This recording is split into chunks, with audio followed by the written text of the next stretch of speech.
जैसा कि हम सभी जानते हैं कि महाभारत के युद्ध में अर्जुन युद्ध करने से मना कर देता है तथा अपने शस्त्र त्याग कर आंखों से आंसू बहाता हुआ युद्ध भूमि में दोनों शत्रुओं के बीच खड़े रथ के पिछले भाग में बैठ जाता है। तब भगवान कृष्ण में व्याप्त काल शक्ति ब्रह्म अर्जुन को युद्ध करने की सलाह देती है। तब अर्जुन कहता है कि हे भगवान, मैं यह गलत कार्य नहीं करूँगा। इसकी अपेक्षा तो भिक्षा मांगकर भोजन करना ही हमारे लिए अच्छा है। तब भगवान काल श्री कृष्ण के शरीर में व्याप्त होकर कहता है कि हे अर्जुन, युद्ध कर, तुझे कोई पाप नहीं लगेगा। महाभारत के एक विषय आता है कि श्री कृष्ण जी के समझाने पर अर्जुन युद्ध करने के लिए तैयार हो गया। भयंकर युद्ध हुआ। युद्ध में करोड़ों लोग तथा सभी कौरव मारे गए तथा पांडव विजयी हुए। जब स्वयं भगवान कृष्ण ने पांडवों के नेता युधिष्ठिर को राज सिंहासन पर बैठने के लिए कहा तो युधिष्ठिर ने यह कहकर बैठने से मना कर दिया कि मैं ऐसे पापी राज्य पर शासन नहीं करूँगा जिसमें करोड़ों पुरुष मारे गए हों, उनकी पत्नियां विधवा हो गईं, करोड़ों बच्चे अनाथ हो गए, यहाँ तक कि उनके आंसू भी अभी तक सूखे नहीं हैं। किसी भी तरह बात बनती ना देख श्री कृष्ण जी ने सुझाव दिया कि आप भीष्म जी से सलाह ले सकते हैं, क्योंकि जब व्यक्ति स्वयं निर्णय लेने में असमर्थ हो तो उसे किसी परिवार के सदस्य से विचार विमर्श करना चाहिए। युधिष्ठिर इस बात के लिए तैयार हो गए। तब श्री कृष्ण जी युधिष्ठिर को साथ लेकर वहां पहुँचे जहां श्री भीष्म बाणों की सैया पर अपनी अंतिम सांसें गिन रहे थे। वहां पहुंचकर श्री कृष्ण जी ने भीष्म से कहा कि युधिष्ठिर राज सिंहासन पर बैठने से मना कर रहे हैं, कृपया उसे राजनीति के बारे में निर्देश दें। भीष्म जी ने बहुत समझाया, परंतु युधिष्ठिर अपने निर्णय से विचलित नहीं हुए।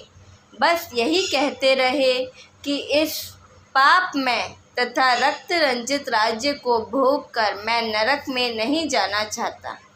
तब श्री कृष्ण जी ने कहा कि तुम धर्म यज्ञ करो, जिससे तुम्हें युद्ध में की गई हत्याओं का पाप नहीं लगेगा। इस पर युधिष्ठिर मान गए तथा धर्म यज्ञ किया। फिर राज सिंहासन पर बैठे। वे हस्तिनापुर दिल्ली के राजा बने। कुछ वर्षों के पश्चात युधिष्ठिर को दुस्वप्न आने लगे, मानो अनेक स्त्रियां रोती सिसकती अपनी चूड़ियां तोड़ रही हों और उनके अबोध बालक अपनी माताओं के पास खड़े होकर तथा कुछ बैठकर पिता पिता कहकर रो रहे हों, मानो कह रहे हैं कि हे राजन, हमें भी मरवा दो, हमें हमारे पिता के पास भेज दो। कई बार सिर विहीन धड़ देखते हैं, किसी का सिर कहीं पड़ा होता है, धड़ कहीं, और सर्वत्र हाहाकार मचा हुआ है। युधिष्ठिर की नींद टूट जाती है। वह असमंजस में पड़कर हांफते हुए बिस्तर पर उठ बैठते हैं। सारी रात महल में बैठे बैठे घूमते रहते हैं। एक दिन द्रौपदी ने ज्येष्ठ पति की यह दशा देखी। कलेश का कारण पूछने पर युधिष्ठिर ने यह कहकर टाल दिया कि कुछ नहीं है। जब द्रौपदी ने अनेक रातों को युधिष्ठिर की यह दयनीय दशा देखी, तब एक दिन उसने चारों अर्जुन, भीम, नकुल तथा सहदेव से कहा कि तुम्हारे बड़े भाई बहुत दुखी हैं, उनसे कारण पूछो। तब चारों भाई अपने बड़े भाई के पास आए और निवेदन किया कि कृपया हमें अपने संकट का कारण बताएं। बहुत आग्रह करने पर युधिष्ठिर ने अपनी पूरी कहानी सुनाई। इस संकट का कारण जानने के लिए पांचों भाई भगवान श्री कृष्ण जी के पास गए और उन्हें समझाया कि बड़े भाई को ऐसे बुरे सपने आ रहे हैं जिसके कारण उनकी रातों की नींद, दिन का चैन और भूख खत्म हो गई है।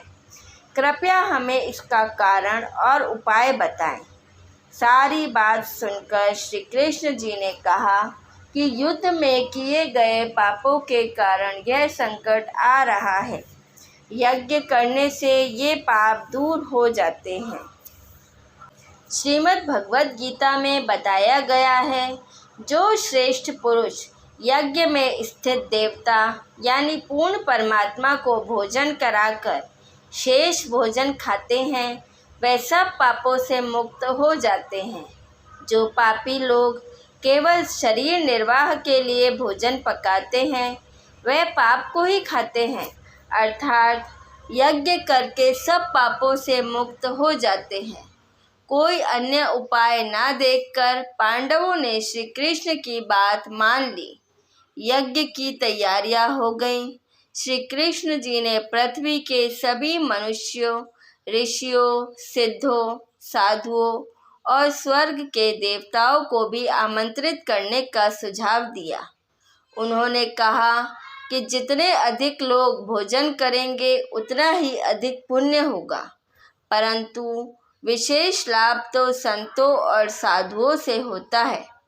इनमें से भी कोई परम शक्ति संपन्न संत हो, वह पूर्ण लाभ दे सकता है तथा यज्ञ की पूर्णता का प्रमाण एक पंचजन्य शंख को एक ऊंचे सुसज्जित मंच पर स्थापित कर कहा कि जब कोई महाअर्जन यानी परम शक्ति वाला संत इस यज्ञ में भोजन करेगा, तब यह शंख स्वयं ध्वनि करेगा। इतनी गूंज होगी कि सारी पृथ्वी तथा स्वर्ग तक सुनाई देगी। यज्ञ की तैयारियां हो गईं। निश्चित दिन पर सर्व आदरणीय आमंत्रित भक्तजन, 88,000 ऋषिगण, 33 करोड़ देवता, 9 नाथ, 84 सिद्ध, ब्रह्मा, विष्णु, शिव आदि पधारे। यज्ञ का कार्य आरंभ हुआ। फिर बाद में सभी ने यज्ञ का बचा हुआ भोजन सर्व महापुरुषों, भक्तों तथा उपस्थित साधारण व्यक्तियों को खिलाया। स्वयं भगवान श्री कृष्ण जी ने भी भोजन किया, परंतु शंख नहीं बजा। शंख नहीं बजा, इसीलिए यज्ञ पूर्ण नहीं हुआ। उस समय युधिष्ठिर ने श्री कृष्ण जी से पूछा कि हे मधुसूदन, शंख नहीं बजा, सर्व महापुरुष तथा अतिथि भोजन कर चुके हैं, क्या कारण है? श्री कृष्ण जी ने कहा कि इनमें कोई पूर्ण पुरुष यानी सतनाम व सारनाम का उपासक नहीं है। तब युधिष्ठिर को आश्चर्य हुआ कि इतने बड़े बड़े मंडलेश्वर, जिनमें वशिष्ठ मुनि, मार्कंडेय, लोमश ऋषि, 9 नाथ जैसे गोरखनाथ, 84 सिद्ध आदि आदि हैं। इस पर कृष्ण जी ने कहा कि ये सब प्रशंसा व वरिष्ठता के भूखे हैं। भगवान को चाहने वाला कोई नहीं है तथा ये अपनी मन मर्जी से साधना करके तथा सिद्धियां दिखाकर संसार को आकर्षित करते हैं। भोले भाले लोग इनकी जय जयकार करते हैं तथा इनके इर्द गिर्द फड़फड़ाते हैं। ये स्वयं भी पशु योनियों में जाएंगे तथा अपने अनुयायियों को भी नरक में ले जाएंगे। तब भगवान श्री कृष्ण ने अपनी शक्ति से युधिष्ठिर को उन सभी मंडलेश्वरों के भविष्य के जन्म दिखाए, जिनमें किसी ने केंचुआ तो किसी ने भेड़, बकरी, भैंसा और सिंह आदि का रूप धारण किया था। यह सब देखकर युधिष्ठिर बोले, हे प्रभु, इसका अर्थ है कि पृथ्वी संत विहीन हो गई है। भगवान कृष्ण ने उत्तर दिया, जब पृथ्वी संत विहीन हो जाएगी तो उसमें आग लग जाएगी। सभी जीव आपस में लड़कर मर जाएंगे। यह संतुलन पूर्ण संत की शक्ति से बना रहता है। तब भगवान विष्णु पृथ्वी पर आकर सभी राक्षस स्वभाव वाले लोगों को समाप्त कर दूंगा, ताकि संत निश्चिंत हो सके। जैसे किसान अपनी फसल को नुकसान पहुंचाने वाली सभी खरपतवारों को काट कर फेंक देता है और फिर वह फसल स्वतंत्र रूप से फलती फूलती है, अर्थात ये संत उस फसल में सिंचाई कर आनंद प्राप्त करते हैं। पूर्ण संत सभी को समान सुख प्रदान करते हैं।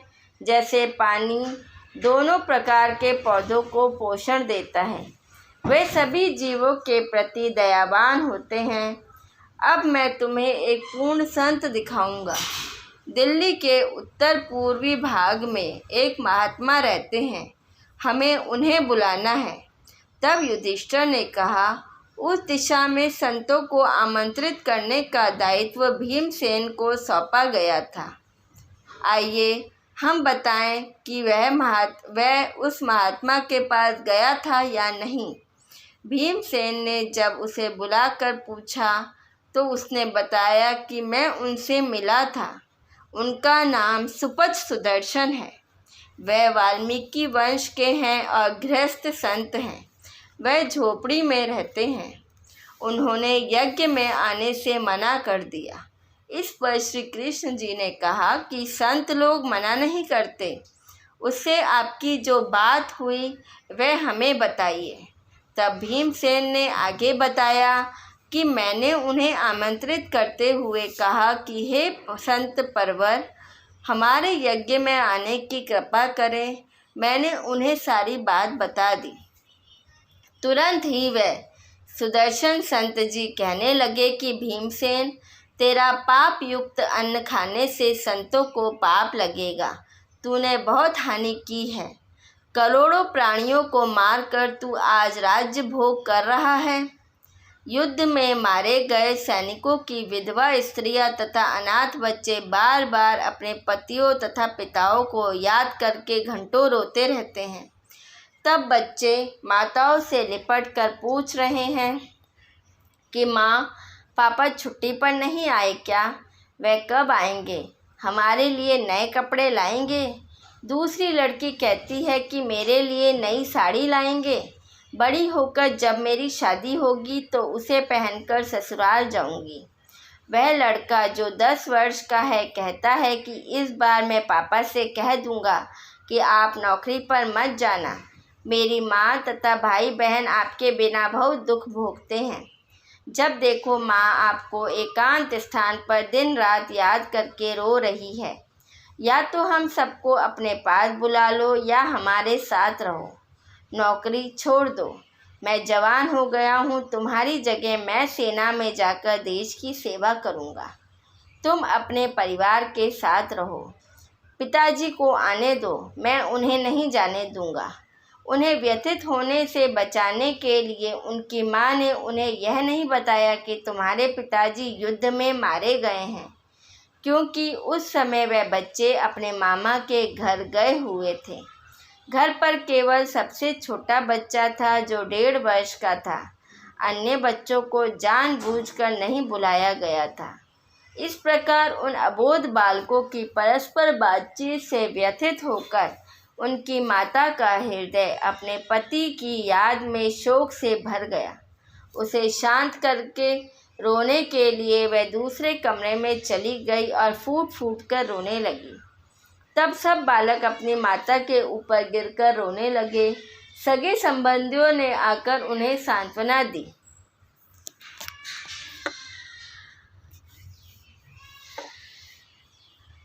फिर कहा कि बालकों से साफ कह दो कि तुम्हारे पिता युद्ध में मारे गए हैं।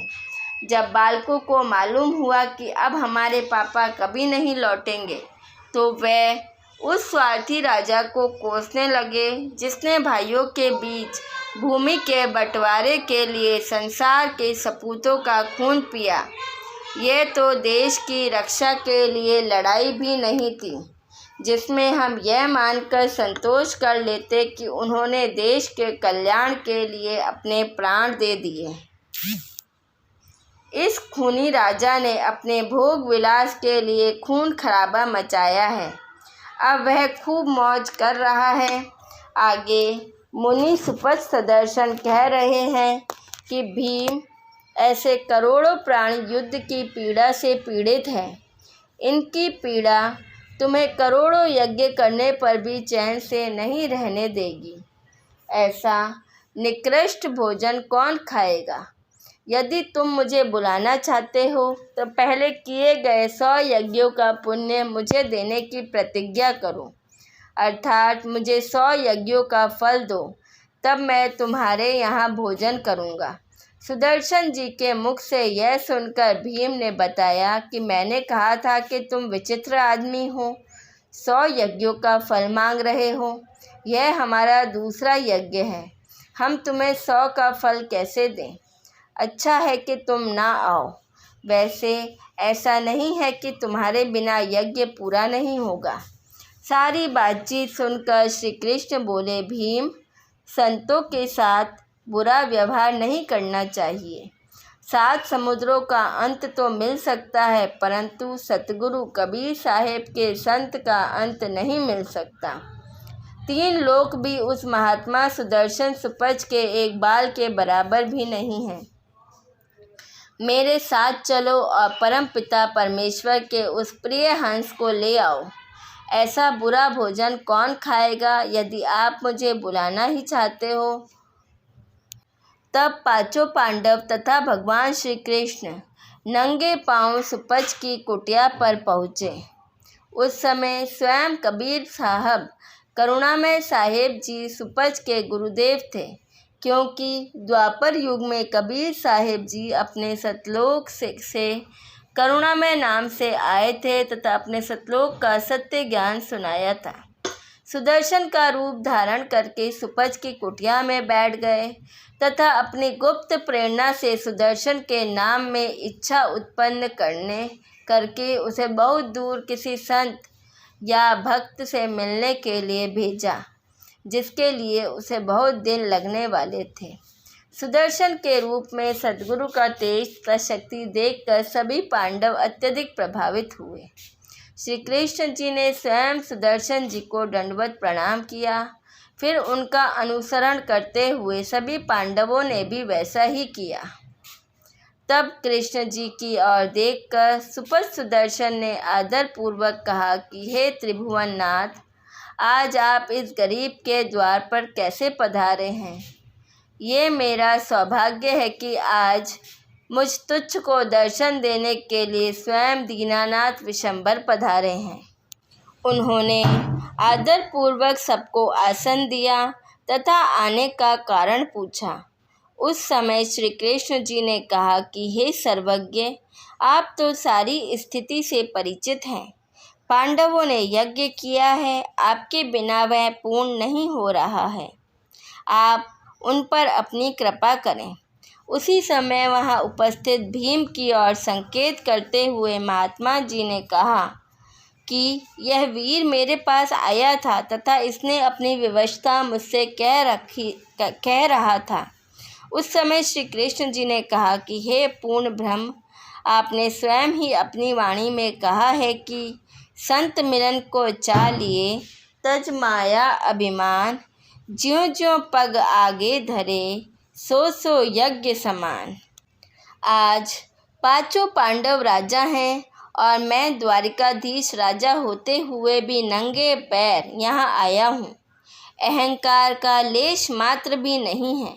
और भीम ने भी खड़े होकर सुदर्शन के चरणों में गिरकर उस दिन कहे गए अपशब्दों के लिए क्षमा मांगी है।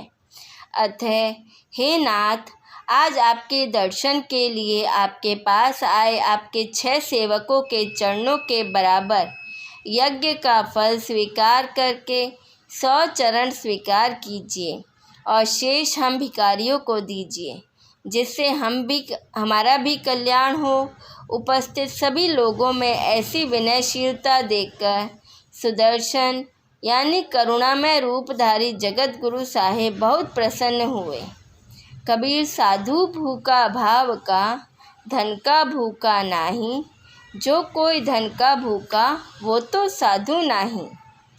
सुदर्शन जी उठकर उनके साथ चले गए। जब सुदर्शन जी उस भवन में पहुँचे जहाँ यज्ञ हो रहा था तो चारों ओर ऊंचे सुसज्जित आसनों पर बैठे हुए बड़े बड़े मंडलेश्वरों ने सुदर्शन जी का स्वरूप घुटनों से थोड़ा नीचे तक धौरी धोती, कटी दाढ़ी, सिर पर बिखरे बाल, न लंबे न छोटे, फटे जूते, गंदे वस्त्र, तेजोमय शरीर देखकर मन में सोचा कि ऐसा अपवित्र व्यक्ति 7 जन्मों में भी शंख नहीं बजा सकता। हमारे सामने वह सूर्य के सामने दीपक के समान है। श्री कृष्ण जी ने स्वयं अपने हाथों से उस महात्मा के लिए आसन बिछाया, क्योंकि श्री कृष्ण श्रेष्ठ आत्मा परमात्मा है। उन्होंने सुदामा और भीलनी को भी हृदय से प्रेम किया था। और यहाँ तो परमेश्वर पूर्ण ब्रह्म सत्पुरुष अकाल मूर्त स्वयं आए हैं। तब श्री कृष्ण जी ने द्रौपदी से कहा कि हे बहन, सुदर्शन महात्मा जी आए हैं, भोजन बनाओ। वह बहुत बड़े महात्मा हैं। द्रौपदी ने देखा कि इसमें साधुत्व का एक भी लक्षण नहीं है। यह तो दरिद्र टूटा हुआ गृहस्थ मालूम होता है। न इसके वस्त्र केसरिया हैं, न गले में माला है, न तिलक लगा है, न जटा है, न सिर मुंडा है, न चिमटा, झोली तथा जल का घड़ा लिए हुए है। फिर भी कृष्ण जी के कहने पर तुरंत नाना प्रकार के बहुत ही स्वादिष्ट भोजन तैयार करके सुंदर चांदी की थाली में सुदर्शन जी के सामने परोसकर मन में सोचा कि आज यह भक्त भोजन करके उंगलियां चाटता रहेगा। इसने अपने जीवन में ऐसा भोजन कभी नहीं खाया होगा। सुदर्शन जी ने सब प्रकार के भोजन एकत्र करके मिश्रण बनाया। उस समय द्रौपदी ने देखा कि इसने सारा भोजन खीर, शक्कर, हलवा, सब्जी, दही, दही बड़े आदि एक में मिला दिया है। तब मन में दुर्भावनापूर्वक विचार किया कि यह जंगली मनुष्य तो खाना भी नहीं जानता। यह कैसा साधु है? वह शंख कैसे बजाएगा? क्योंकि भोजन बनाने वाली महिला का यह दृष्टिकोण होता है कि मैं ऐसा स्वादिष्ट भोजन बनाऊं कि वो व्यक्ति इसे खाएगा, वह जहाँ भी जाएगा मेरा गुणगान करेगा। हर बहन की यही इच्छा होती है। वह बेचारी 1 घंटे तक धुएं के कारण अपनी आंखें खराब कर लेती है, और मेरे जैसा कोई कहता है कि नमक नहीं है तो उसे तकलीफ़ होती है। इसलिए संत हमेशा जो खाने को मिलता है उसकी तारीफ़ करते हैं। यदि कोई नहीं खा पाता है तो संत नमक कहकर नहीं मांगते। संतों ने नमक का नाम राम रस रखा है। यदि कोई अधिक नमक खाने का आदी है तो वह कहेगा कि राम रस लाओ। घर वालों को पता भी नहीं चलता कि वह क्या मांग रहा है, क्योंकि सत्संग में सेवा में अन्य सेवक भी होते हैं जिन्होंने भोजन बनाया है, उन्हें तकलीफ़ नहीं होती। एक बार एक नया भगत पहली बार सत्संग में गया। उसमें किसी ने कहा कि भगत जी राम रस लाओ। दूसरे ने भी कहा कि राम रस लाओ, और थोड़ा राम रस अपनी हथेली पर रखवा लिया। उस नए भगत ने भोजन कर लिया था, लेकिन पंक्ति में बैठे अन्य भक्तों के भोजन समाप्त करने की प्रतीक्षा कर रहा था कि हम साथ उठेंगे। सत्संग में यह भी एक औपचारिकता है। उसने सोचा कि राम रस अवश्य ही कोई विशेष मीठा खाद्य पदार्थ होगा। यह सोचकर उसने कहा, मुझे भी राम रस दे दो। एक सेवक ने थोड़ा सा राम रस यानी नमक उसकी हथेली पर रखा। तब उस नए भक्त ने कहा, क्या इसे कान में डालना पड़ेगा? और डाल दो। तब उस सेवक ने उसमें से 2-3 बड़े चम्मच डाल दिए। उस नए भक्त ने उस बारीक नमक को कोई विशेष मीठा खाद्य प्रसाद समझकर अपने मुंह में डाल लिया। फिर वह चुपचाप बैठकर बाहर गया और कुल्ला किया। फिर उसने एक भक्त से पूछा, राम रस क्या है? तब उस भक्त ने उसे बताया कि नमक को राम रस कहते हैं। तब उस नए भक्त ने कहा, मैं भी सोच रहा था कि इसे राम रस कहते हैं, परंतु यह बहुत नमकीन है। तब मेरे मन में विचार आया कि शायद भगवान नए भक्तों पर प्रसन्न नहीं हुए हैं, इसलिए मुझे इसका स्वाद नमकीन लग रहा है। मैं एक बार और प्रयास करता। अच्छा हुआ कि मैंने आपसे यह बात स्पष्ट कर ली।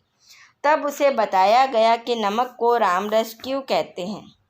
सुपर सुदर्शन जी ने भोजन के 5 ग्रास बनाकर उसे खा लिया।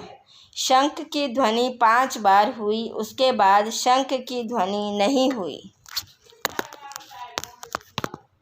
उस समय श्री कृष्ण जी ने सोचा कि महात्मा सुदर्शन के भोजन करने के बाद भी शंख क्यों नहीं बजा। तब उन्होंने अपनी दिव्य दृष्टि से देखा। फिर उन्होंने द्रौपदी से कहा कि द्रौपदी, सभी प्राणी अपने घर में सादा भोजन करके सोते हैं। तूने अच्छा भोजन बनाकर अपने मन में अहंकार उत्पन्न कर लिया है। बिना सत्कार के किया गया धार्मिक अनुष्ठान सफल नहीं होता। और इस साधारण मनुष्य को तू क्या समझती है? यह तो पूर्ण परमात्मा है। इसके एक बाल के बराबर भी 3 लोक नहीं हैं। तूने अपने मन में इस महापुरुष के बारे में बुरा विचार किया है। इस कारण से तेरा मन मैला हो गया है। इसके भोजन करने से यह शंख स्वर्ग तक ध्वनि करता तथा सारा ब्रह्मांड गूंज उठता। अब यह केवल 5 बार बजा है ताकि तेरा भ्रम दूर हो जाए, क्योंकि अन्य किसी ऋषि के भोजन करने से यह हिला तक नहीं। अब तू अपने मन को स्वच्छ करके तथा इसे परमात्मा मानकर इसके चरण धोकर वह जल पी ले, जिससे तेरे हृदय का मैल दूर हो जाए। उसी समय द्रौपदी ने अपना दोष स्वीकार करते हुए मुनि से क्षमा मांगी तथा सुपथ सुदर्शन के चरण अपने हाथों से धोकर चरणामृत बनाया। मैल से भरा जल पीने लगी। जब आधा पी लिया तो भगवान कृष्ण जी ने कहा कि द्रौपदी, थोड़ा अमृत मुझे भी पिला दो तो मेरा भी कल्याण हो जाए। यह कहकर कृष्ण जी ने शेष चरणामृत पी लिया। उसी समय वह पंचमुखी शंख इतने जोर से बजा कि उसकी ध्वनि स्वर्ग तक गई। तब पांडवों का वह यज्ञ सफल हुआ। सत साहिब।